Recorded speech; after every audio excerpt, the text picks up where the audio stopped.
Gracias. Vamos a tomar asiento. ¿Cuánto dicen Dios sabe recompensar nuestra fe?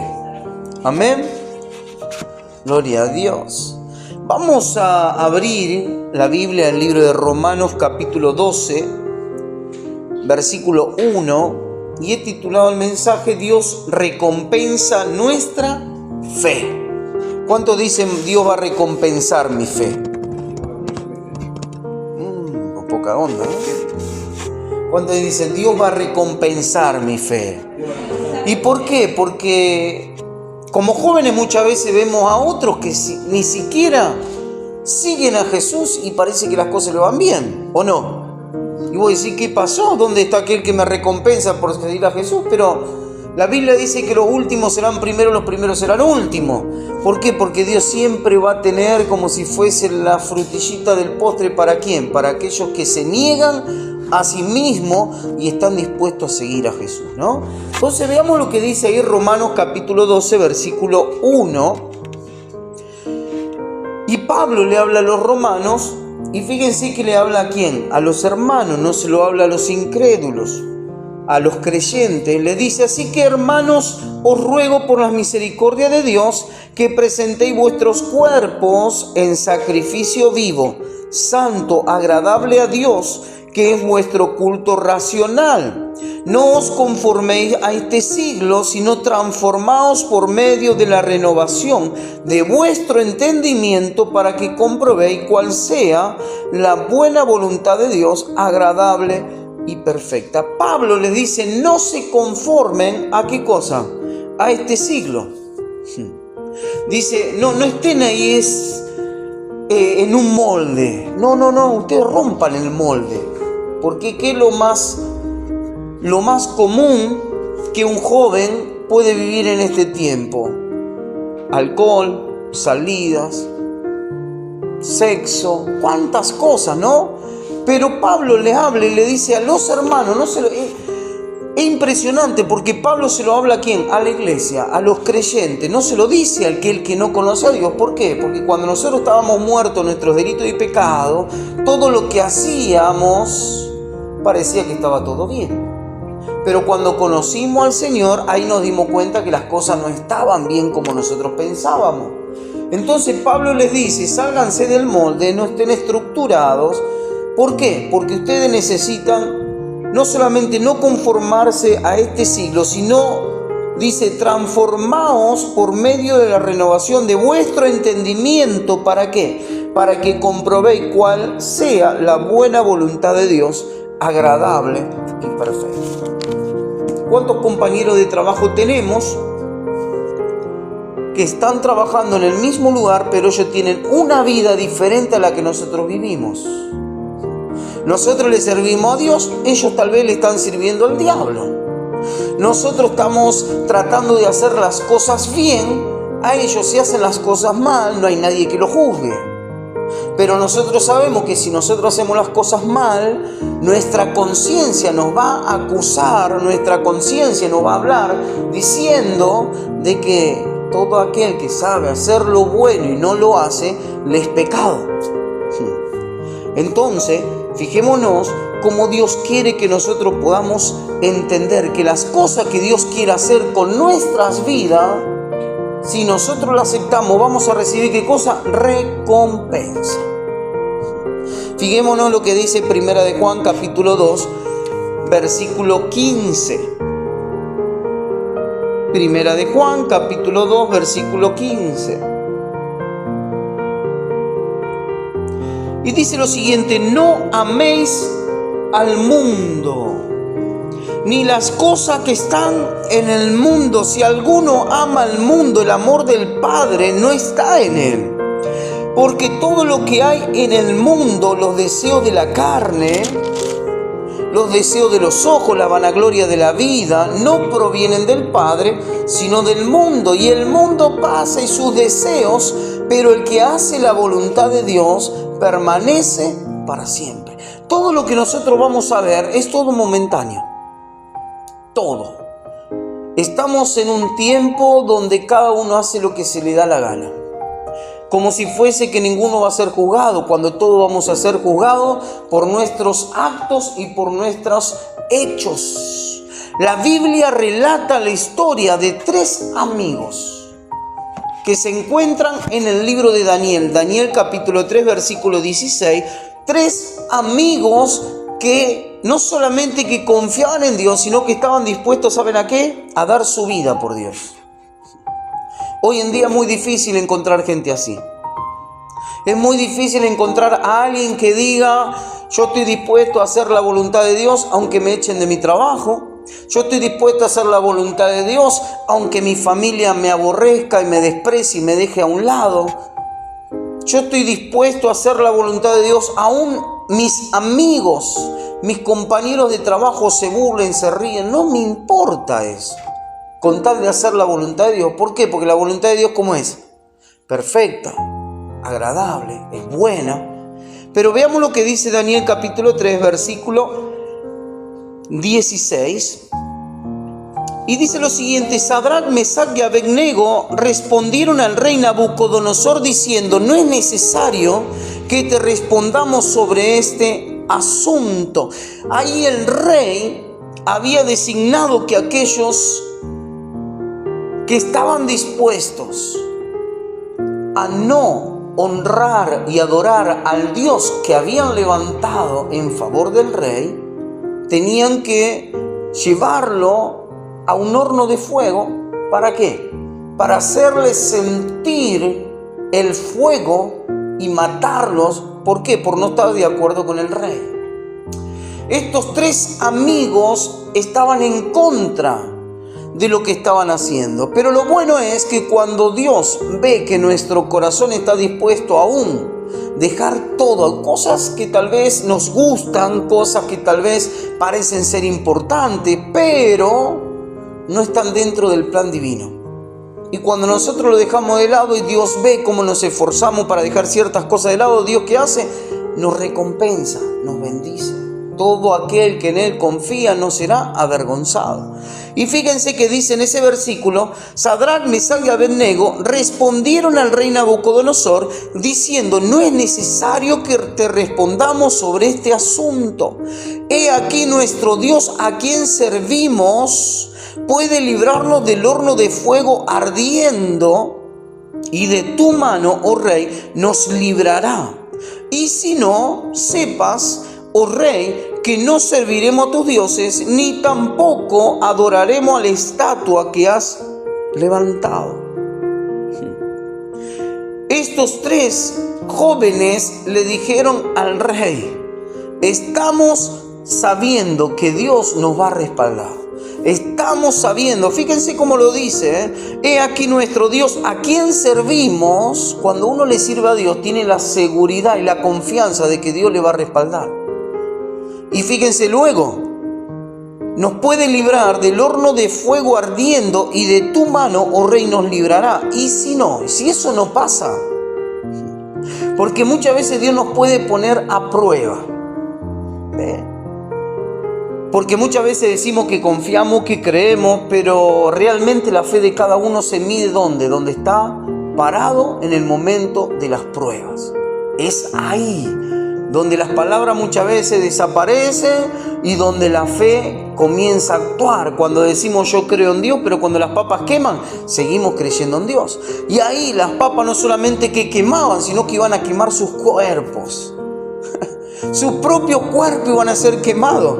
Y le dijeron: y si no, si eso no pasa, que Dios nos libre, que Dios nos saque del horno de fuego, aún así sepas, oh rey, que no serviremos a tus dioses, ni tampoco adoraremos la estatua que has levantado. Entonces Nabucodonosor se llenó de ira y se demudó el aspecto de su rostro contra Sadrac, Mesac y Abednego, y ordenó que el horno se calentase 7 veces más de lo acostumbrado. En otras palabras, el rey: ¿ustedes están dispuestos a desafiarme? ¿Ustedes piensan que su Dios tiene más poder que yo? Vamos a calentar el horno 7 veces más. Se la vamos a poner peor a la situación. Y en el versículo 20 Dice, y mandó a hombres muy vigorosos que tenía en su ejército, que atasen a Sadrach, Mesach y Abednego para echarlo en el horno de fuego ardiendo. Entonces estos varones fueron atados con sus mantos, sus calzas, sus turbantes y sus vestidos, y fueron echados dentro del horno de fuego ardiendo. Y como la orden del rey era apremiante y lo habían calentado mucho, la llama del fuego mató a aquellos que habían alzado a Sadrach, Mesach y Abednego. Y estos tres varones, Sadrach, Mesach y Abednego, cayeron atados dentro del horno de fuego ardiendo. Entonces el rey Nabucodonosor se espantó y se levantó apresuradamente y dijo a los de su consejo: ¿no echaron a tres varones atados dentro del fuego? Ellos respondieron al rey: ¿es verdad, oh rey? Y él dijo: he aquí, yo veo 4 varones sueltos que se pasean de en medio del fuego sin sufrir ningún daño.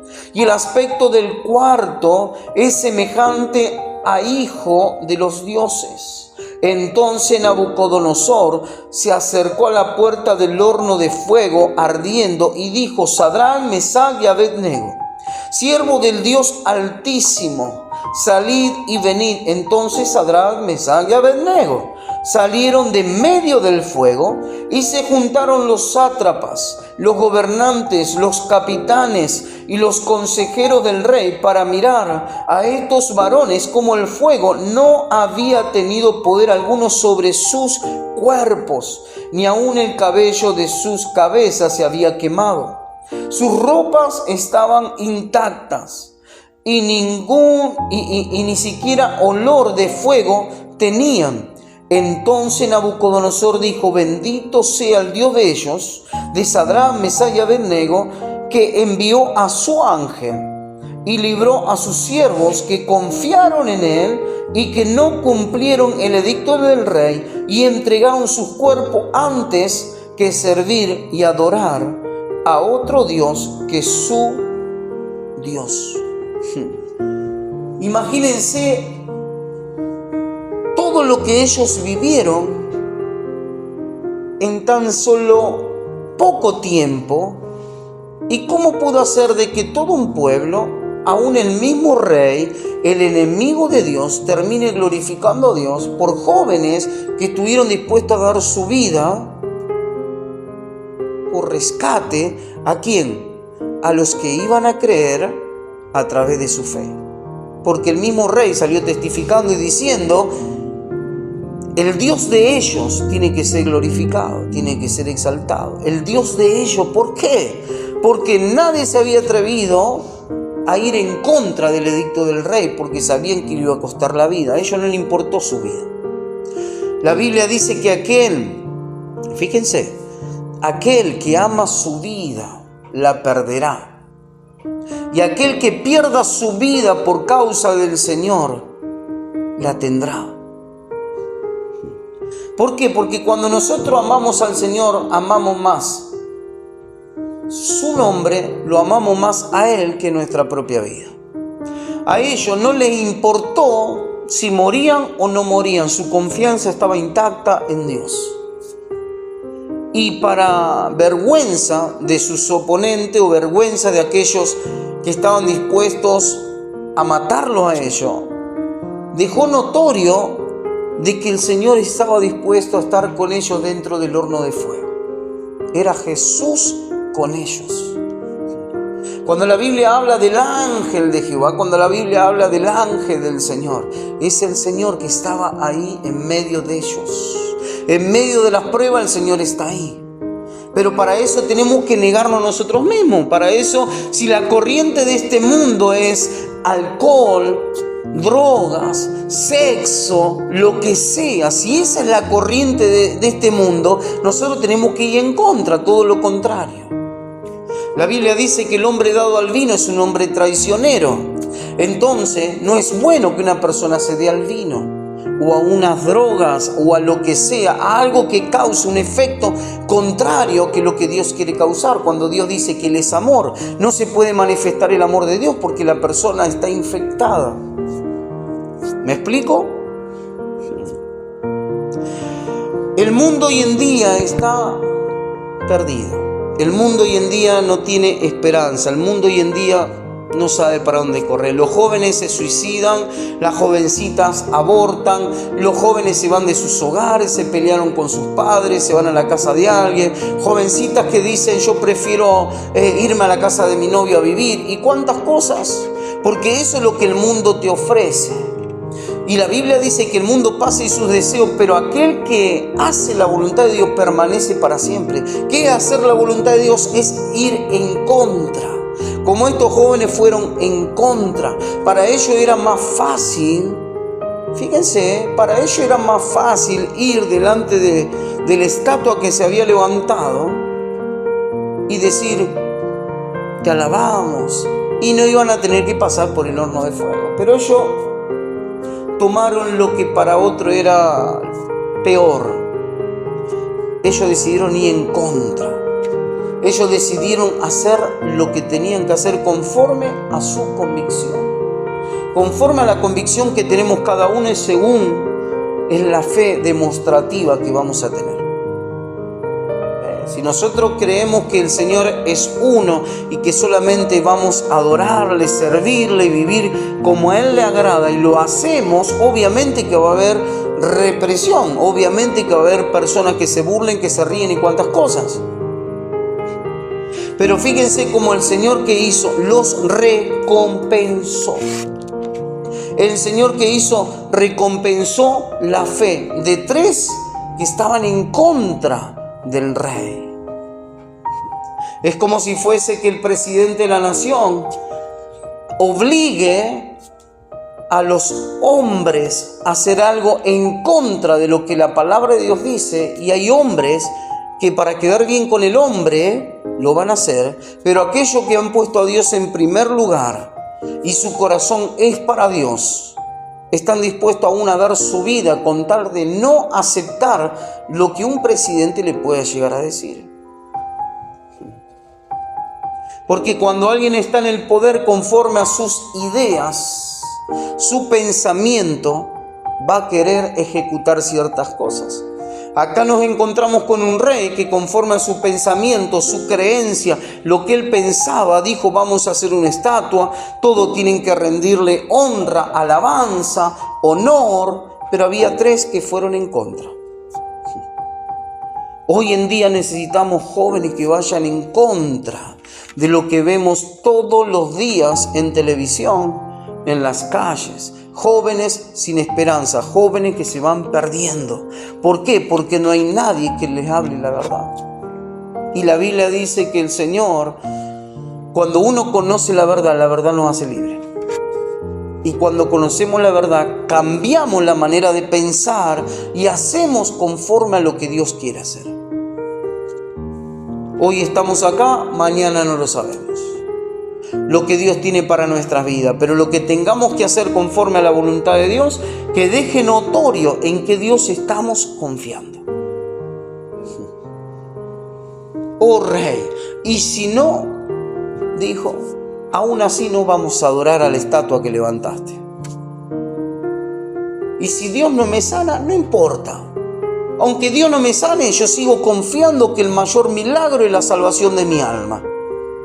Mientras otros que se están pervirtiendo, haciendo cosas que a Dios no le agrada, luego se van a ir al infierno, yo sigo persistiendo y confiando. ¿Por qué? Porque yo me voy a ir con Dios.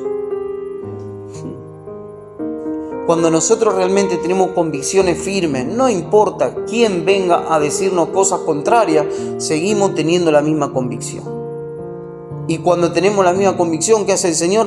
Nos recompensa.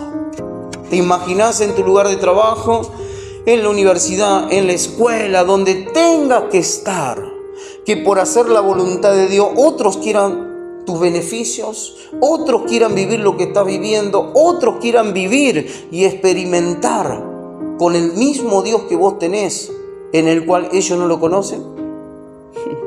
Pero para eso tiene que haber alguien que vaya en contra de la corriente de este mundo, en contra de este Dios de este siglo que tiene cegado a los jóvenes, perdido y sin esperanza. ¿Cuántos están dispuestos? Amén. Entonces, como está, vamos a cerrar los ojos.